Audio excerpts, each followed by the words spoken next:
Jangan sendiri terus, ntar jadi batu akik itu. Mampet otaknya nanti, ya. Biar lancar ya kawinlah Rocky Gerung, biar lancar aliran darahnya. Boleh berkoalisi, tapi dapat menteri. Menterinya nawar pula, 2 atau 3. Setelah 2 dan 3, nyebut juga pos kementerian mana yang basah. Repot. Berguna bagi bangsa ini, Anda harus menjabat. Nanti setelah jabat korupsi pula, kan kacau juga. Atau ngasih feeding ke partai-partai politiknya. Rusak negara ini kalau begitu caranya. Assalamualaikum warahmatullahi wabarakatuh. Kembali lagi di channel Prayoga Muhammad. Gimana kabar kalian semua? Semoga baik-baik saja ya, dan dilancarkan segala rizkinya. Teman-teman semua, banyak yang resah dengan pernyataan dari Bung Rocky Gerung. Dan juga banyak juga orang yang menginginkan Bung Rocky Gerung dipenjarakan. Karena kata-katanya yang kadang membuat sebagian orang sakit hati.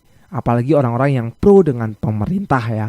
Dimana Bung Rocky Gerung ini kalau sudah mengkritik, beliau kadang-kadang menggunakan kata-kata yang sangat nyelekit sekali. Nah bahkan ini Bang Firdaus pun emosional sekali dengan Bung Rocky Gerung. Karena itu beliau seringkali ya beberapa hari ini membuat video tantangan kepada Bung Rocky Gerung. Tapi tentu saja Bung Rocky Gerung tak akan pernah menanggapinya. Karena ya tahulah ya Bang Firdaus itu siapa kan. Tidak selevel lah dengan Bung Rocky Gerung. Teman-teman semua, di video ini juga Bang Firdaus mencoba untuk mengkritisi Bang Rocky Gerung. Di mana beliau mengatakan kalau Bung Rocky Gerung masih bercakap atau masih mengkritik dengan kata-kata yang tidak layak atau kata-kata yang sangat menyakitkan, beliau pun akan tetap mengatakan kata-kata yang jelek kepada Bung Rocky Gerung. Setelah gua membuat video, banyak juga komentar yang mengatakan ya, kalau misalnya Bang Firdaus ini debat dengan Bung Rocky Gerung, pasti Bang Firdaus ini akan kalah telak. Tapi teman-teman semua, Bung Rocky Gerung itu mencoba untuk menghidupkan kembali demokrasi, menjaga demokrasi, dan juga membuat anak-anak muda agar berpikir kritis, jadi mencerdaskan ya teman-teman semua. Dan beliau berani tanpa ada kepentingan, maksudnya itu kepentingan untuk kepentingan pribadi gitu loh. Tapi beliau berkata itu untuk kepentingan rakyat gitu loh.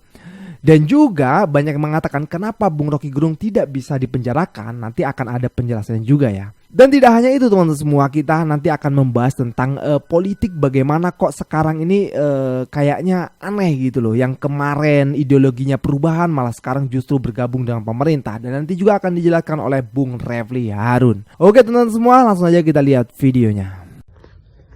Bangga kali dengan Rocky Gerung. Rocky Gerung yang selalu menghina kepala negara, yang selalu melecehkan orang lain tanpa mengacak. Rocky, coba kau lihat ini kehidupanku nih. Indahnya bersama istri tidur. Sini Mi, sini sayang. Sinilah. Lihat biar Rocky Gerung ngiri. Sini sayang. Tuh lihat. Indah pagi-pagi ya, udah elus-elus istri. Ini hidup yang waras Rocky, ya. Kamu berdalih mencerdaskan rakyat. Tetapi kami yang cerdas melihat kamu telah menggiring paradigma dan meracuni otak rakyat. Kamu gak ubahnya seperti Karl Marx, Lenin, yang meracuni otak-otak manusia sehingga membuat pergerakan bola salju ya yang menjadi gerakan yang ingkar dengan kebenarannya. Ingat itu. Banyak di belahan dunia ini filsuf-filsuf yang menelantarkan pola berpikir masyarakat sehingga menyesatkan masyarakat ke dalam jurang api yang membakar mereka semua. Ingat itu. Hati-hati dengan filsuf seperti Rocky Gerung. Nanti kalian menggerung-gerung. Kalau dibilang Rocky Gerung cerdas, tidak ada kecerdasan yang bisa muncul karena melanggar adab. Karena ilmu tanpa adab bagaikan sayur tanpa garam. Ingat itu. Andaikan saja Rocky Gerung ini si cerdas kata rakyat yang bodoh ini bisa memperhalus kritikannya, saya akan ikut mendengarkan apa kata Rocky Gerung. Namun selama Rocky Gerung memakai kekasaran dalam bertutur kata, ya, selama Rocky Gerung memakai cara yang keji dalam mengkritik pemerintah, saya tidak akan pernah berkata halus kepada Rocky Gerung. Karena saya belajar dari perkataan Rocky Gerung yang selalu mengkerdilkan presiden dan pemerintahan-pemerintahan, bahkan dari sejak zaman Orde Baru. Namun perlu diingat bahwa semua kritikan Rocky Gerung sudah masuk ke tong sampah dan tidak pernah didengarkan oleh pemerintah. Karena pemerintah mempunyai pemikiran lain di luar pemikiran Rocky Gerung. Dan buktinya, pemerintah selama 70 tahun lebih tidak pernah mendengarkan suara dan kritikan Rocky Gerung, dan Indonesia tetap maju. Perlu diingat itu, hati-hati. Jangan sampai pemikiran Rocky Gerung menjadi bola salju sehingga membesar dan menjerumuskan kalian ke limbah nista dalam berpikir. Ya, saya akan terus bersuara sebagai rakyat yang cerdas, tidak ingin ikut pola pikir Rocky Gerung. Karena ketika kalian ikut pola pikir filsuf yang sesat, maka kalian akan ikut sesat. Ya, itu dari saya. Terima kasih. Saya tunggu Rocky Gerung, kapan kamu berdebat? Ya, itu wejangan dari Bang Firdaus ya, dimana yang di akhir video beliau lagi-lagi menantang Bung Rocky Gerung untuk berdebat. Sekali lagi ya Bang ya, masyarakat juga sudah cerdas lah. Masyarakat itu tahu mana yang baik, mana yang buruk, mana yang tidak pas gitu loh. Pergerakan pemerintah itu sekarang dipantau benar sama masyarakat, sama netizen Indonesia. Apalagi sosial media kan sekarang kan di mana-mana itu udah ada berita, video dan lain sebagainya. Jadi udah nggak kayak zaman dulu lagi lah. Tentunya di sini Bung Rocky Gerung itu menginginkan kecerdasan untuk masyarakat bangsa, dimana biar netizen ini semakin cerdas gitu, semakin hari semakin cerdas, kritis kepada pemerintah, kurang lebih seperti itulah teman-teman semua. Ini salah satu juga video Bung Rocky Gerung ya, kita lihat videonya. Bagaimana Indonesia bisa maju? Tunggu makan siang gratis. Bagaimana Indonesia maju? Tunggu IKN 17 Agustus. Padahal pertanyaan fundamental kita, mengapa terjadi krisis etik di kita sehingga indeks demokrasi kita drop tiap hari? Kan itu dasarnya. Pertanyaan yang sama pernah diajukan oleh seorang wartawan pinter di Prancis ketika dia bertemu dengan Jean-Jacques Rousseau. Dia bilang begini, Profesor Rousseau, apa keterangan menurut Anda yang menyebabkan tadi Roma itu sebagai republik demokratis runtuh di abad pertama? Kata Jean-Jacques Rousseau, demokrasi itu ibarat buah, sangat penting untuk kesehatan republik, badan manusia. Demokrasi itu ibarat buah, penting untuk kesehatan kita, tetapi hanya lambung yang utuh yang mampu mencernanya. Lalu kita bertanya, lambung macam apa yang ada di republik ini sehingga gagal mencerna buah reformasi, buah demokrasi? Mari kita tanya pada cincin yang bergoyang.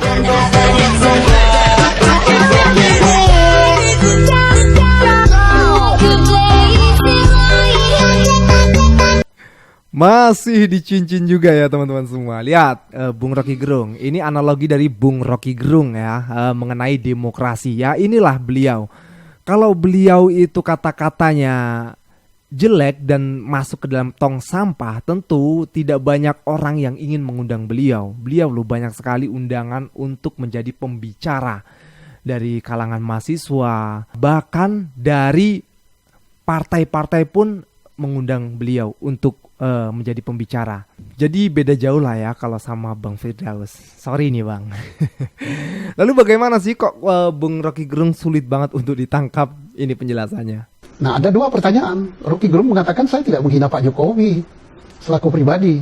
Saya menghina presiden, bukan menghina, tapi saya protes. Saya koreksi terhadap presiden. Oke lah, itu alasan Rocky Gerung. Tetapi bagaimanapun juga pribadi Jokowi. Tapi sudah gugur. Kenapa?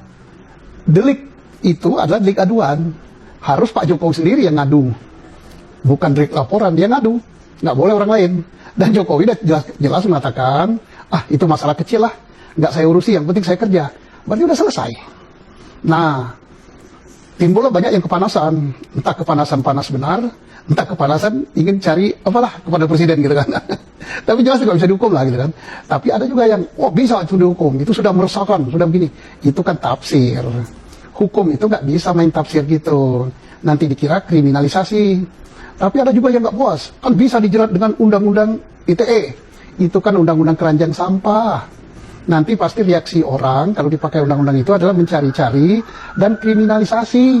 Ya malulah negara gitu. Ya, jadi jelas ya teman-teman semua penjelasan dari Bapak ini mengenai kenapa Bung Rocky Gerung sampai hari ini masih bebas berkeliaran kemana-mana. Oke teman-teman semua, kita lanjut lagi ke videonya. Tuh kan, pakar hukum tata negara aja sebut Wapres itu ban serep. Terus waktu gue bikin video ini lagi ban serep mulai berulah. Gue bahas tentang ban serep, gue dimaki-maki cok. Dibilang anak abah lah, anak haram, anak iblis, alien, segala macem. Nah kan emang berdasarkan konstitusi jabatan Wapres itu analoginya ban serep. Terus ngapain dah ini spesies 78 pada sewot? Waktu Gibran sebut wajib pajak sebagai binatang, kok lu gak sewot? Coba deh lu pikir, lu kerja banting tulang, bayar pajak. Zaman sekarang gak bayar pajak, lu gak bisa berak. Terus lu disebut binatang. Coba dibuka kepalanya itu, dicuci batunya. Siapa tahu bercak-bercak fanatiknya hilang. Selamat untuk semuanya, karena Pertalite dikit lagi dihapus ya. Mungkin berita ini sudah dari lama dan mungkin akan terjadi di tahun ini, digantikan dengan harga yang lebih mahal dari Pertalite. Kita semua tahu dampak dari naiknya harga BBM udah pasti semua bahan-bahan yang lain ikut naik. Yang jadi masalahnya, belum bahan bakar naik, semua kebutuhan pokok sudah naik. Telur sudah mencapai harga 30.000, minyak goreng sudah mencapai 15.000. Beras juga sudah mencapai lebih dari harga sebelumnya. Bagaimana jika nanti harga BBM naik? Saran gua nih buat pemerintah, kalau nanti harga BBM naik, naikin aja semuanya harga pokoknya ya. Kalau bisa telur 50.000, minyak 20.000, nggak usah tanggung-tanggung. Rakyat Indonesia udah biasa terjajah. Jangankan oleh negara luar, bahkan dengan pemerintahnya sendiri juga udah biasa terjajah. Karena memang kata-kata merdeka cuma hanya ada di tulisan saja, tidak ada di kehidupan sosial yang nyata. Inilah buruknya ketika kita punya pemimpin yang tidak pandai berbicara. Dia nggak berbicara aja, tahu-tahu listrik naik. Dia nggak berbicara aja, tahu-tahu premium hilang. Dia nggak berbicara aja, tahu-tahu utang negara numpuk. Dia nggak berbicara aja, tahu-tahu jalan tol dijual dengan biaya bangunnya triliunan dan dijual harga miliaran. Tidak usah pikir di mana untungnya. Memang selama ini negara kita nggak ada untungnya. Dengan begitu banyaknya sumber daya alam kita yang dikelola. Gua kadang masih bingung. Di negara Konoha ada pemerintah dan kepala negara yang pandai berbohong. Ketika harga minyak bumi turun, BBM akan turun. Ternyata BBM malah naik. Dan sejarah mencatat, di pemerintahan inilah paling banyak menaikkan harga BBM. Seakan-akan orang yang pandai berbohong pada janji-janjinya dianggap pahlawan yang nyata. Sampai ada sekelompok orang yang membuat organisasi pro pemerintah, membuat antitesis kepada para masyarakat oposisi yang menyuarakan kesalahan-kesalahan pemerintah atau keburukan kinerja pemerintah. Ini maksudnya apa? Ketika ada orang yang pandai mengelola data di dalam pikirannya dan diungkapkan secara kata-kata untuk menyelesaikan sebuah masalah yang ada, malah dianggap pinter beretorika. Tanpa kalian sadar, selama ini kepala negara Konoha setiap berbicara di negara-negara lain atau di forum-forum negara yang ada, selalu menggunakan secari kertas di tangannya dan hanya membaca, tidak mengeluarkan gagasan-gagasan yang ada di dalam pikirannya. Dan itu yang mereka bangga-banggakan selama ini. Dari mana asalnya? Orang yang tidak pandai berkata-kata itu pinter kerja. Dari mana asalnya? Orang yang tidak bisa menumpahkan gagasan dalam pikirannya melalui ucapan kata-katanya itu bisa dipercaya. Mungkin orang yang membanggakan itu semua adalah orang yang ketika disuruh presentasi oleh para dosennya, dia selalu nggak masuk kuliah. Jadi, kemanakah arah keberpihakan negara ini atau pemerintah ini sebenarnya? Kalau mau dibilang merawat fakir miskin, benar merawat fakir miskin, bahkan diberkembangbiakan fakir miskinnya. Jadi mau sampai kapan negara kita mengimplementasikan kata-kata Indonesia sudah merdeka dan sejahtera? Bagi gua itu hanya pernyataan bullshit semata. Wow, Pertalite akan dihapus. Kita nikmatin saja. Tak perlu ada pilpres, gantian aja. Betul, saya setuju. Apalagi ketum-ketum partai, elit-elit partai selalu mengatakan bahwa ini adalah kawan lama, sahabat lama, senasib dan perjuangan. Apalah ceritanya kalau begini ceritanya pemilu, Pak. Udah gantian aja. Hari ini Gerindra, besok Golkar. Damai. Besoknya lagi Nasdem, besoknya lagi Demokrat, dan seterusnya dan seterusnya. Giliran, Pak. Negeri yang damai itu memang berat buat Adi Prayitno. Oh gitu ya. Enggak, saya hanya ingin menjelaskan fakta politik. Ingin menjelaskan fakta politik.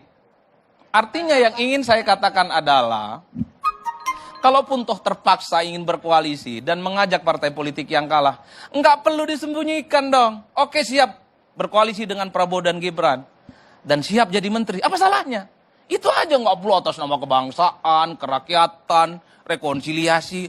Aima, rakyat kita ini udah pintar. Nggak perlu pakai bahasa-bahasa yang menurut saya hiperbolis, hanya sekedar ingin menutupi bahwa sebenarnya juga ingin jadi menteri. Kalau koalisinya ikhlas lillahi ta'ala, ingin masuk surga, tak jadi menteri, silahkan dukung Prabowo dan Gibran. Tapi nolak jadi menteri, itu baru mantap. Itu baru mantap. Masalahnya, koalisinya pun pakai syarat. Boleh berkoalisi, tapi dapat menteri. Menterinya nawar pula, 2 atau 3. Setelah 2 dan 3, nyebut juga pos kementerian mana yang basah. Repot. Nanya juga, kira-kira dapat Menko apa kagak? Repot. Ini yang saya kira repot. Itu cerita-cerita di sebelah sana. Ya, di negara konaha sana. Ini yang saya repot. Oleh karena itu Bapak Ibu yang ingin saya katakan, sebagai sebuah akhir dari khotbah politik malam hari ini, ya, maknai politik itu biasa-biasa saja. Dan jangan pernah mempercayai komitmen dan statement elit itu 100%. Bacalah elit politik itu sebaliknya. Kalau elit politik hari ini bicara tentang ideologi, itu adalah politik yang diletakkan atas idealisme perjuangan, bahwa politik itu adalah penuh edukasi. Itu hilangkan per hari ini. At the end of the day-nya, politik kita itu adalah ujung-ujungnya kekuasaan, dan kekuasaan. Politik kita ujung-ujungnya itu adalah yang kalah berkoalisi, jadi menteri, dan jadi menteri. Atas nama Indonesia Raya dan Indonesia Maju. Lalu kemana para pemilih kita? Pemilih kita wassalam dan ditinggalkan. Demikian, terima kasih. Jadi orang menganggap bahwa menjadi oposisi itu nggak ada gunanya. Pertanyaan saya adalah, kalau begitu buang aja semua podcast ini, nggak ada gunanya. Tendang aja podcast, buang gitu. Nggak ada gunanya. Tapi coba kita berpikir yang namanya human development, ya kan? Membangun manusia. Nggak bisa hanya dengan soal makan saja, hal-hal yang sifatnya materialistik. Orang perlu gizi pikiran juga. Nah, gizi pikiran itu kan didapat dari para oposisi yang mencari alternatif berpikir, karena dia nggak punya kepentingan yang kalau pejabat kan ngomongnya, waduh, ngomong A salah, ngomong B salah, ya kan? Kita nggak punya apa-apa. Karena itu kita ngomong bebas. Yang kita harus jaga kriminalisasi doang kan. Tapi yang lain kan nggak ada. Nah, karena itu cara berpikir demikian, cara berpikir kampungan menurut saya. Bahwa kalau Anda mau berguna bagi bangsa ini, Anda harus menjabat. Nanti setelah jabat korupsi pula, kan kacau juga. Atau ngasih feeding ke partai-partai politiknya. Rusak negara ini kalau begitu caranya. Jadi daripada Anda menjabat tapi korupsi dan ngasih makan kepada kolega-kolega Anda dan partai politik Anda, lebih baik nggak usah menjabat. Karena Anda yang tadinya diharapkan positif malah jadi negatif. mending kita tetap positif. Walaupun tidak secara materialistik, paling tidak kita membangun bangsa ini dari segi pemikiran. Siapa bilang orang Rocky Gerung nggak berguna? Berapa banyak orang yang dicerdaskan logikanya oleh Rocky Gerung misalnya? Ya, kan? misalnya, Iya. Coba dengarkan omongan Rocky Gerung sama omongan Presiden Jokowi. Waduh. Iya kan? Jauh ya misalnya. Jauh kan? Tapi nanti orang mengatakan Presiden Jokowi kan ada eksekusinya. Iya karena dia presiden. Coba presidensi dikasihkan ke saya. Eksekusi juga. Eksekusi juga. Ya emang tugasnya eksekusi. Eksekusi itu hanya karena Anda menjabat atau tidak menjabat. Ya. Tapi masalahnya ada orang memilih untuk tidak menjabat. Kayak saya seperti karena saya bilang fatsun politik. Saya bilang jabatan apapun nggak mungkin saya terima. Karena fatsun politik saya adalah satu. Kalau Anda kalah, Anda jadi oposisi. Satu. Oke.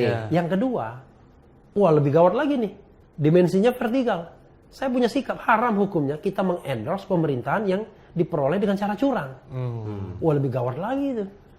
Ya, mengendorse pemerintahan. Tapi kalau saudara dia minta pendapat kita berkomunikasi, ngundang kita untuk ngasih pendapat, ya nggak boleh tertutup. Namanya pikiran harus bisa terbang kemanapun. Itu adalah bagian dari dinamika ya, maksudnya diskusi, bukan mengendorse. Iya, tapi kalau kita ngendorse dengan alasan kita perlu bersatu, perlu membangun, itu bullshit. Saya tidak pernah percaya bahwa demokratisasi dari dalam, kita gabung, itu bullshit itu, bullshit semua. Semua aktivis yang masuk ke dalam pemerintahan jadi kambing layu semua, jadi layu semua.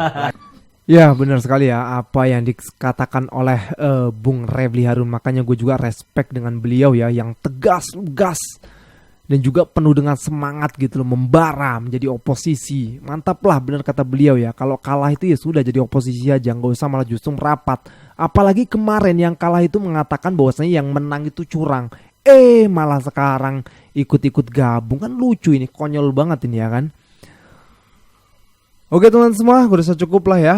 Jangan lupa untuk berikan komentar kritikan kalian di bawah ini. Jangan lupa juga untuk like, subscribe channel ini. Sekian dari gue, Praga Muhammad. Wassalamualaikum warahmatullahi wabarakatuh.